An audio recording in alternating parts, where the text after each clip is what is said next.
సీతారాంపురం మండలంలోని సింగారెడ్డిపల్లి గ్రామంలో బుధవారం మహిళా శక్తి ఆధ్వర్యంలో కాకర్ల రుక్మిణి నాయకత్వంలో ఇంటింటి ప్రచారం నిర్వహించారు. ప్రతి ఇంటికి వెళ్లి ఉమ్మడి ఎంపీ అభ్యర్థి వేమిరెడ్డి ప్రభాకర్ రెడ్డిని, ఉమ్మడి ఎమ్మెల్యే అభ్యర్థి కాకర్ల సురేష్ని సైకిల్ గుర్తుపై ఓటేసి అత్యధిక మెజార్టీతో గెలిపించాలని ప్రార్థించారు.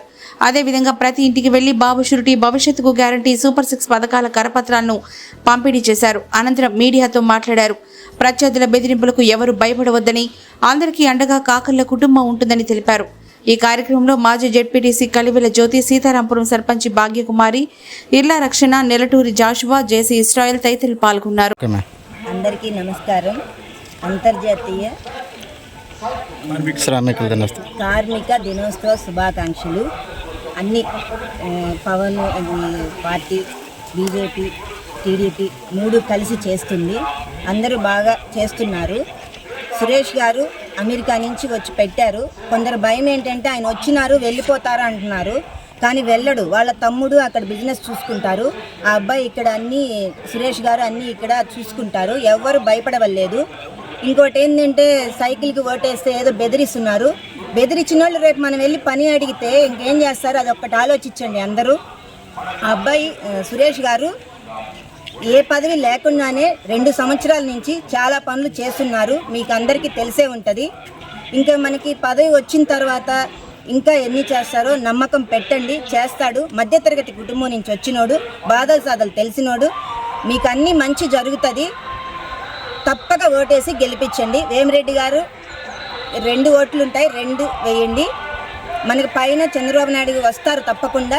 మనకంతా మంచిగా జరుగుతుంది. ఎవ్వరికి ఏమీ భయపడద్దు. జై తెలుగుదేశం. నమస్కారం. ఈరోజు తెలుగుదేశం పార్టీ మహిళలతో కలిసి సీతారామపురం మండలం సింగారెడ్డిపల్లి ఎస్సీ కాలనీలో ప్రచారం చేయడం జరిగింది. ఈ ప్రచారంలో మహిళలు, దళిత మహిళలు అయితే విస్తృతంగా స్వచ్ఛందంగా వచ్చి ఈ యొక్క ప్రచారంలో కాకర్ల సురేష్ గారి యొక్క విజయం కొరకు, వేమిరెడ్డి ప్రభాకర్ రెడ్డి విజయం కొరకు వారు ఎంత వంతుగా మరి ప్రతి ఇంటికి మరి వారు వెళ్ళి మరి ఓటు అభ్యర్థించడం జరిగింది. మరి చూస్తూ ఉంటే దళిత వాడల్లో ఈరోజు ఈ యొక్క ప్రభుత్వానికి వస్తున్న ఆదరణ, ఈ ప్రభుత్వానికి వస్తున్నటువంటి మరి మెజారిటీ చూస్తుంటే చాలా సంతోషంగా ఉంది. మరి రాబోయేటటువంటి 13వ తేదీ జరిగేటటువంటి ఈ యొక్క మరి సార్వత్రిక ఎన్నికల్లో తెలుగుదేశం పార్టీకి ఓటేసి మరి విజయాన్ని చేకూర్చవలసిందిగా చంద్రబాబు నాయుడు ముఖ్యమంత్రి చేయవలసిందిగా కోరుతున్నాం. ఈరోజు కాకర్ల సురేష్ గురించి చాలామంది ఏదేదో మాట్లాడుతున్నారు. కాకర్ల సురేష్ గారికి రావడమే 25 సంవత్సరాల సుదీర్ఘమైనటువంటి ఒక ట్రస్ట్ తోటి సేవా కార్యక్రమాలు చేసి ప్రజల్లో ఉండాలనేటువంటి ఒక 25 సంవత్సరాల సుదీర్ఘంగా మరి ఒక విజన్తో ఈ యొక్క ఉదయగిరి తాలూకాకు వచ్చాడు. కాకర్ల సురేష్ గారు ఎక్కడికి వెళ్ళరు, ఆయన ఇక్కడే ఉంటారు. ఆయన ఇక్కడే స్థిర నివాసం ఉంది. ఆయన తప్పనిసరిగా ప్రజలకు అందుబాటులో ఉంటారు. ప్రజలకి కావాల్సినటువంటి ప్రతిదీ, అధికారం లేనప్పుడే ఈరోజు అనేకమైన సంక్షేమ కార్యక్రమాలు ప్రారంభించినటువంటి గొప్ప వ్యక్తి కాకర్ల సురేష్ గారు. కాబట్టి ఆయన గురించి మీరెవరు భయపడాల్సిన అవసరం లేదు. తప్పనిసరిగా యువకుడు, ఉత్సాహవంతుడు, విద్యావంతుడు, అమెరికాలో చక్కగా మరి నాయకత్వం చేసినటువంటి వ్యక్తి కాకర్ల సురేష్ గారు. కాబట్టి ఆయన తప్పనిసరిగా ప్రజలతో ఉంటాడు. ఎవరికి భయపడాల్సిన అవసరం లేదు. ఎన్ని బెదిరించినా తెలుగుదేశం పార్టీ ఎప్పుడూ భయపడదు. తెలుగుదేశం పుట్టింది ఆలోచనతో, అభివృద్ధితో తెలుగుదేశం పార్టీ పుట్టింది. ఇది స్థాపించిన పార్టీ ఎవరంటే అన్న నందమూరి తారక రామారావు గారు. ఆయన గొప్ప వ్యక్తి, దైవాత్మ సంబుతుడు. ఆయన పెట్టిన పార్టీని ఎవరు భయపించలేరు, ఎవరు బెదిరించలేరు.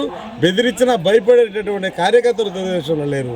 ఈరోజు డబ్బులు ఇస్తేనో ఏది ఇస్తేనో పనిచేసే కార్యకర్తలుగా తెలుగుదేశం పార్టీలో ఉండేది. ఈరోజు స్వచ్ఛందంగా ఉండేటువంటి కార్యకర్తలు, ఎవరు బెదిరింపులకు భయపడే పరిస్థితి లేదు. మీరు దేనికైనా మీరు సిద్ధమైతే మేము సంసిద్ధంగానే ఉన్నాం. కాబట్టి ఇది గుర్తించాలి. బెదిరిస్తే భయపడాల్సిన అవసరం లేదు. ముఖ్యంగా దళిత వాడల్లో ఈరోజు వస్తున్న ఆదరణ చూస్తే తెలుగుదేశం పార్టీ దళితుల కోసం ఎంతో సంక్షేమ కార్యక్రమం చేసింది. డప్పు కళాకారులకి 3000 పెన్షన్ ఇచ్చి ఆదుకున్న ప్రభుత్వం చంద్రబాబు నాయుడు ప్రభుత్వం.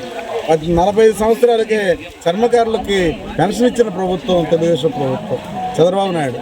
కాబట్టి ఇలాగ అనేకమైన సంక్షేమ కార్యక్రమాలు మరి తీసుకుని వచ్చినటువంటి ప్రభుత్వం తెలుగుదేశం ప్రభుత్వం. మళ్ళీ తెలుగుదేశం ప్రభుత్వం జూన్ 4వ తేదీన ప్రమాణ స్వీకారము చంద్రబాబు నాయుడు చేయబోతున్నాడు. తిరిగి విజయం చేయబోతున్నది ఎందుకు గుర్తించి ఈ యొక్క ప్రజల యొక్క అభిమానం. ఈరోజు ఈ మొండి టెండర్లో కూడా ఇంతమంది మహిళలు స్వచ్ఛందంగా వచ్చి చేస్తున్నారంటే ఇది తెలుగుదేశం తప్పనిసరి విజయం సాధిస్తుందని యొక్క సందర్భంగా తెలియజేస్తూ మీ అందరికీ అందరికీ నమస్కారము. ఈరోజు మరి Singareddypalli panchayati SC colony and BC colony రెండిట్లో కూడా ప్రచార కార్యక్రమంలో ఉన్నాము. మేడం రుక్మిణి మేడం గారి ఆదేశాల మేరకు మేడం గారి ప్రెజెన్స్లో ముఖ్య అధ్యక్షులుగా ఉన్నారు మేడం గారు. Singareddypalli SC colony and BC colony రెండు కూడా ప్రచార కార్యక్రమాలు నిర్వహిస్తున్నాను. ముఖ్యంగా ఈరోజు మే 1 కావడంతో కార్మికులందరికీ కూడా శుభాకాంక్షలు తెలియజేస్తున్నాను. మరి మేడే శుభాకాంక్షలు అందరికీ కూడా తెలియజేస్తున్నాను. ఈరోజు మరి సింగారెడ్డిపల్లి గ్రామ పంచాయతీలో మరి టీడీపీ పార్టీ ప్రచారం నిర్వహిస్తుందంటే ఎంతమంది జనాలతో మరి స్వచ్ఛందంగా వాళ్ళు ముందుకొచ్చి వాళ్ళు క్యాన్వాస్లో పాల్గొనడం జరుగుతుంది. మరి ఈ ఆదరణ చూస్తుంటే